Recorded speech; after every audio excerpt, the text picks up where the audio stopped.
पत्नी ने न जाने क्या किया था कि पति ने उसे एक के बाद एक कई थप्पड़ जड़ दिए। हमेशा हर सिचुएशन को शांति से हैंडल करने वाली पत्नी भी इस बार इतनी अशांत हो उठी कि उसने अपनी चप्पल ही निकालकर पति की ओर दे फेंकी। चप्पल पति के बालों को छूते हुए निकल गई। ये किस्सा यहीं पर ख़त्म हो सकता था, मगर पति ने इसे अपनी मर्दानगी का विषय बना लिया और बात बद से बदतर होती चली गई। रिश्तेदारों ने भी आग में घी का काम किया। किसी ने कहा, जो औरत अपने पति को चप्पल से मार सकती है वो ना ही तो वफ़ादार हो सकती है और ना ही पतिव्रता। ऐसी औरत परिवार ही नहीं पूरे समाज पर कलंक की तरह है। बीवी के पक्ष वाले कहाँ पीछे रहने वाले थे। किसी ने कहा, 21वीं सदी में भी जो स्त्री के साथ मारपीट करते हैं उन्हें तो जेल भेज देना चाहिए। तो कोई कहता, ज़रूर उसको कोई और पसंद आ गई होगी इसलिए अब पत्नी के साथ मारपीट करने लगा है। बात कोर्ट तक पहुंच गई। दोनों पक्षों ने एक दूसरे के खिलाफ केस फाइल कर दिया। पति ने चरित्रहीन होने का तो पत्नी ने दहेज और शारीरिक उत्पीड़न का आरोप लगाया। 2 वर्षों से अधिक समय के लिए केस चला। इन 2 वर्षों के दौरान दोनों पति पत्नी अलग अलग रहे। इन 2 वर्षों के दौरान दोनों पक्षों के समर्थकों की संख्या कम हो गई। पहले जहां दोनों पक्षों के समर्थकों का समूह होता था, अब गिने चुने लोग रह गए। पति और पत्नी दोनों की आर्थिक स्थिति भी इस समय के दौरान नीचे गिर चुकी थी। जिन्हें वो अपना शुभचिंतक समझ रहे थे, पैसों की बात आते ही उन्होंने भी अपना पलड़ा झाड़ लिया था। अगर कोई देने को राज़ी भी हुआ तो मोटे ब्याज की शर्त पर। आखिरकार वही हुआ जो सब चाहते थे, डाइवोर्स। हर कोई खुश था, दोनों पक्षों के रिश्तेदार, उनके माता पिता और दोनों के वकील। लेकिन 5 साल की शुगल शादी और एक सुंदर बेटी होने के बाद मिले इस डाइवोर्स से पत्नी मूक थी और पति शांत। शायद ये इत्तेफाक ही था कि इस खुशी को मनाने के लिए दोनों पक्षों के लोग एक ही चाय की टपरी पर बैठे आमने सामने। इत्तेफाक इसलिए क्योंकि ज़्यादातर लोग जो एक दूसरे के विरोध पक्ष को सपोर्ट कर रहे थे वे एक दूसरे को अच्छे से जानते भी नहीं थे। पति पत्नी भी इन सभी से दूर दूर एक दूसरे के सामने बैठे थे मेज पर। पत्नी ने पति से कहा, अब तो खुश होगे ना, तुम्हारे मन की जो हो गई, मुबारक हो। तुम भी तो आज जीत गई हो, मुझसे तलाक जो तुम्हें भी मिल गया है। Congratulations to you too. पति ने कहा, तलाक को तुम जीत का प्रतीक समझते हो?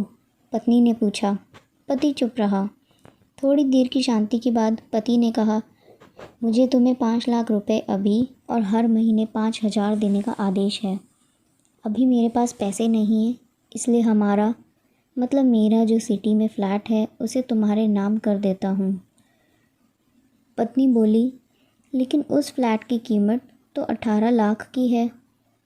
हाँ, लेकिन हमारी बेटी तुम्हारे साथ है और आगे जाके उसके खर्चे भी बढ़ेंगे, तुम्हें थोड़ी आसानी होगी। पति ने कहा, नहीं नहीं, मुझे सिर्फ 5 लाख ही देना और तुम हर महीने 8,000 तो देने ही वाले हो, मैं मैनेज कर लूँगी। अगर 5 लाख नहीं है तो भी कोई बात नहीं, पत्नी बोली। दोनों फिर से शांत हो गए। पति सोचने लगा, कितनी भोली और समझदार है ये औरत, जो कुछ समय पहले तक मेरी पत्नी थी और अब अनजान। ये वही है जो कम से कम खर्च में घर चलाती और पैसे बचाकर मेरे जन्मदिन और बर्थडे पर हमेशा मेरे लिए नए कपड़े खरीदती थी। कभी बीमार भी हो जाती तो पैसे बचाने के लिए मुझे मालूम ना होने देती और घरेलू नुस्खों से अपना इलाज कर लेती। मगर घर में कोई और बीमार होता तुरंत डॉक्टर के पास लेकर जाती। मेरी हिम्मती मारी गई थी, मैं ही अपनी झूठी मर्दानगी के चक्कर में इतनी बड़ी गलती कर बैठा। पत्नी के दिमाग में भी उथल पुथल चल रही थी। अभी भी वैसा का वैसा ही है, पहले भी खुद से ज़्यादा हमारे बारे में सोचता था और अब भी वही कर रहा है।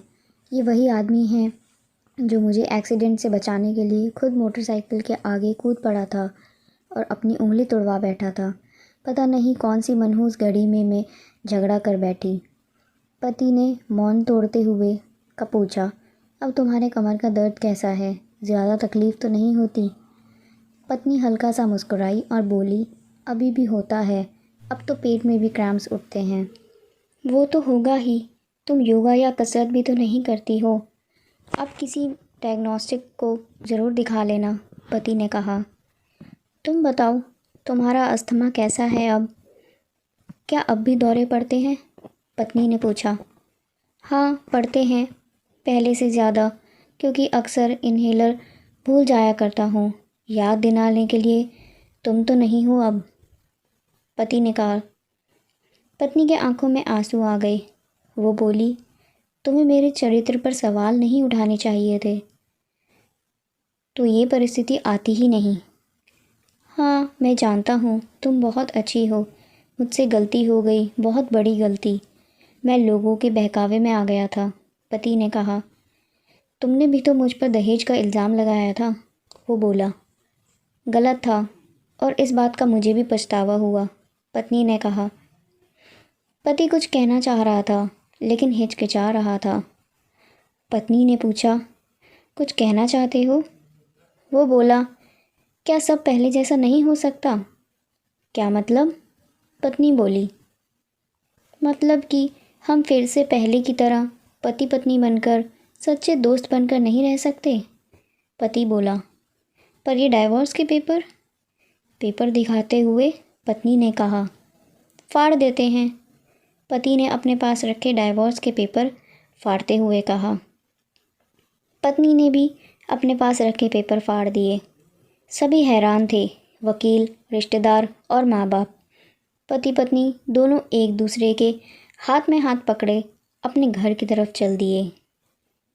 इस कहानी से हमें यह शिक्षा मिलती है कि उन हर पति पत्नी के लिए बड़ी सीख है ये, जो छोटी छोटी बातों पर लड़ते हैं और इन झगड़ों को बड़ा बना के अलग होने का डिसीजन लेते हैं। प्यार और झगड़ा तो एक सिक्के के दो पहलुओं की तरह है, दोनों को स्वीकार करना होगा, तब ये पवित्र रिश्ता उसकी मंजिल तक पहुंच पाएगा। दोस्तों, आपको आज की कहानी कैसी लगी हमें कमेंट्स में बताना। वीडियो को लाइक करना, शेयर करना, चैनल को सब्सक्राइब करना। मिलते हैं हम अगली कहानी में।